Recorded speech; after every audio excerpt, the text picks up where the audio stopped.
Hi everybody!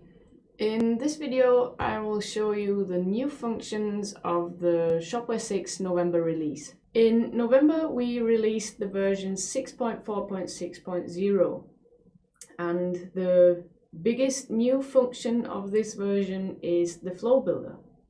With the new flow builder you can design your business processes very easily via drag and drop. To open the flow builder we go into our dashboard under settings and flow builder.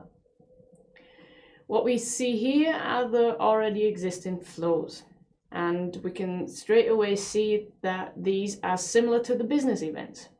The business events were there to send emails when certain rules were met, and the flow builder is entering a similar segment, replacing the business events in the future. To create a new flow, we just click on Add Flow. At the top here, we give the flow a name. We could enter a description and set the priority. This is important when you've got two flows which work against each other. So you can set the priority for each flow here. Obviously, you can deactivate and activate it here. And in the tab Flow, we can open the flow. And what you now see is the new UI. Before we get a brief overview of the flow, here's a little tip. On our Shopware knowledge channel, we have a wide range of sample videos for the new flow builder because the tool is very complex and offers you many possibilities to cover your business processes. So let's start with the trigger event.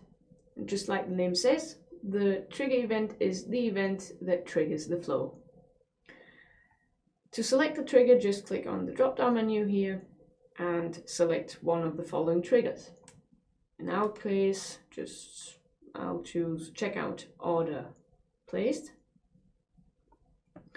And now you can see that we can add actions and conditions. So if we click on Add Condition, we can now select a rule from our rule builder. We can either directly create a new rule from here, or we can select an already existing rule. Let's just take all customers in our case here. Now we can add more conditions, or we can start by adding actions.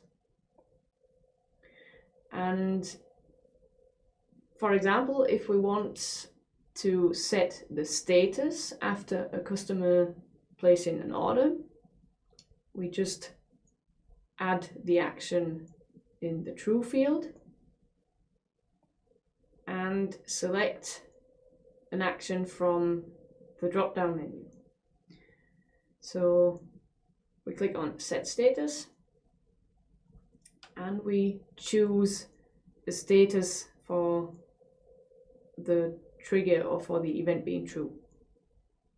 So payment status paid, shipping status open, order status in progress.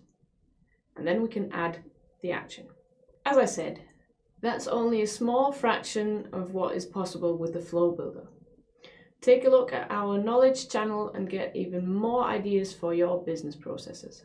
Another new function is a new condition for the dynamic product groups. For this, open the catalogs and the dynamic product groups. So if you add a new product group or edit an already existing product group, you can now find the condition has cover image yes or no. This has the advantage that you can create in a dynamic product group in which only products are displayed that have an image, so that they are presented nicely in the category or in the listing. Another new condition can be found in the rule builder. For this, open the rule builder and create a new rule. In the condition drop-down, we can enter postal. And we can now see that we've got two new conditions which work with the postal code. This has the advantage that from now on, postal codes from abroad can also be queried or narrowed down. And the whole thing works with the placeholder, which you can then enter in this field here. Another new feature is available for the Professional and Enterprise Edition in combination with the Flow Builder. With this, you can use webhooks as an extended action from now on, and all of this without any programming skills. For this, you can find a separate video in our knowledge channel. Obviously, we've also improved a few things and fixed bugs. You can of course have a look at a detailed report in our changelog on our Shopware download page. I hope you enjoy our new release, and I hope to see you again in the next release video in December. See you soon!